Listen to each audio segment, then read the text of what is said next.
He whined and maligned for one last time. Who's to blame when your team loses the game? If you're President Obama, Fox News. Speaking of Rolling Stone, whatever that is, he lamented the Democrats' trouble reaching working-class white voters. Quote, I think that part of it has to do with our inability, our failure to reach those voters effectively. Part of it is Fox News in every bar and restaurant in big chunks of the country.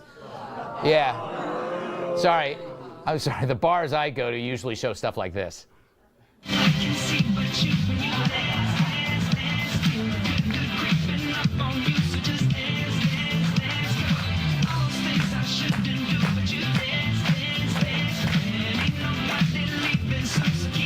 Nice.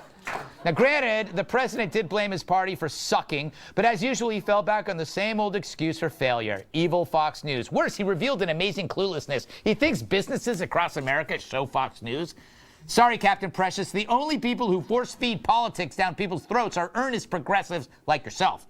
For non-liberals, politics isn't our life. You won't find us preaching social issues while serving deep-fried mozzarella potato skins with sprinkles.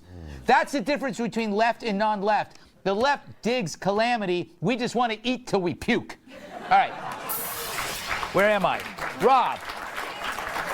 What is with President Obama and Fox News? Is he projecting? I'm sorry. I just sort of like stopped thinking when you said deep-fried mozzarella sticks. Like, wow. Yes. Look, like when you lose something, you always ask yourself one question: did I lose it, or was it stolen? Yes. And you always want it to be stolen because it was stolen. It's not your fault. It's some other mean guy stole it. It isn't that I was stupid or played the game wrong or didn't understand or needed to do a lot of work or need to figure out how I blew it. It's the other guy. Yeah. And it's sort of natural. What's weird is that like this guy has not been in a bar or restaurant in 8 years. I mean, he really hasn't. Yes, exactly. He's never seen this. Yeah. But you know, he walks around the Oval Office. They're watching that Fox News down there. It's just that's their own weird fantasy. Yeah, I was gonna say, what bars and restaurants is he going to? Like, no, you're at your house and you're drunk. That's totally different. Or secretly smoking. Of course he smokes. Yes. Like, and that's fine. That's how he's so trim. Go for it. Smoke and smoke. It is a dietary supplement for people with weight problems. Yes, it is. I really would love to just endorse smoking, and I don't smoke. Finish your thought. I really wish I could thank President Obama personally for the attention. Okay, there you go. All right. That's the point. The people are watching Fox News. Yeah. Hey, bartender, put on Fox News. It's the people. Yeah, except a lot of people in New York say no. Yeah, they say no. They don't tell me no. Even after nobody tells you no. Even after I explain that I want to watch myself. All right. I want to get to this story. Big dust-up between Clinton and Trump aides Jennifer Palmieri and Kellyanne Conway this week. Both attended a forum at Harvard that has held every presidential contest. Listen. If providing a platform for white supremacists makes me a brilliant tactician, I am glad to have lost. And one of Hillary, give me a minute, David. I am more proud of Hillary Clinton's all right speech than any other moment on the campaign because she had the courage to stand up. I would rather lose than win the way you guys did. No, you wouldn't. Yes. No, you wouldn't. Yes. Yes. That's very clear today. No, you wouldn't, respectfully. Rather, I'm sorry, how exactly did we win? No, go for it, Jen. How exactly did we win? I'd like to know because I've sacrificed the last 4 months of my life to do it. Excuse me. And we did it.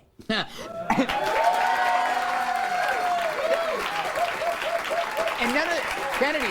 none of their lips were moving the entire time. Did you see that? Incredible. It was all telepathy. No, that's absolutely right. That's how they communicate nowadays. They're such evolved human beings.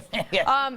Jennifer Palmieri, to quote Kellyanne Conway, she is full of crap. Yes. Because she knew exactly how the Trump team was campaigning. Yeah. She knew how they were reaching out to people. She knew all the non-traditional, unorthodox ways that he was getting his message out there. And it made some people uncomfortable throughout. But she also knew that as the race was tightening before James Comey made that announcement on October 28th, that the race was within a couple points. And that means it was within the margin of error. And that means that either person could have won. And that means that Trump could have won. So therefore, if she didn't want to win the way they were winning, she wanted to lose, and they lost. So maybe she's the one who completely turfed Hillary Clinton's campaign because she gave up, because she saw that someone else is winning, and they did. Yes. That is why she only needs one name. Tyrus, you only have one name. We have a lot of one-namers here. Yeah, it's just easier for my driver's license. Yeah. You don't drive. I'm taking this way. I've seen this argument a million times in the clubs. This is what happens when you've been replaced. Like the White House was the man and Trump was the other woman. And now he left his wife, which was the Democratic Party. And now they're at a party. So I'm going to say something. No, don't. No, I'm going to tell her about herself. And she messed up because she walked up to the new Mrs. White House and was like, I just want you to know to go behind somebody's back and be another person's man. You ain't no room. And she's like, babe, I got all the texts. He was calling me. He was at my house. He wasn't trying to see you. Don't hate. I'm in. You're out. Bye, boo. That's what that conversation was. And homegirl had practiced that diss statement. Well, if I was going to do racism, but she stuttered. Yeah. And that's the worst thing is when you come hard at somebody and you're like, let me tell you something, Greg. Your sweater's on whack and your hair is just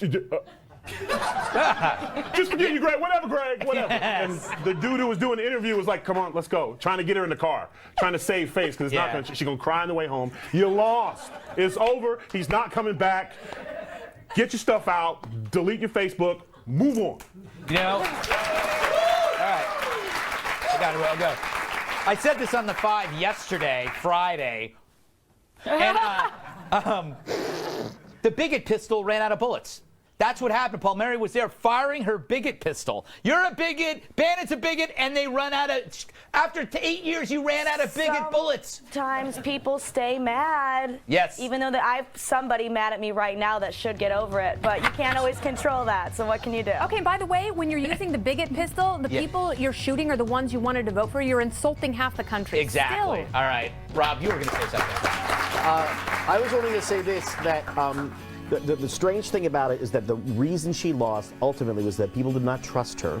They did not believe what she was saying, and she never attempted to address that. Exactly. If this is a self-inflicted wound. It was the most amazing thing I've ever seen. The biggest it was an act of political suicide just because no one could say to her, ma'am, people don't trust you. Yeah. On that note, why one pretentious fashion designer says he won't dress the future First Lady? Well, that sounds like our show.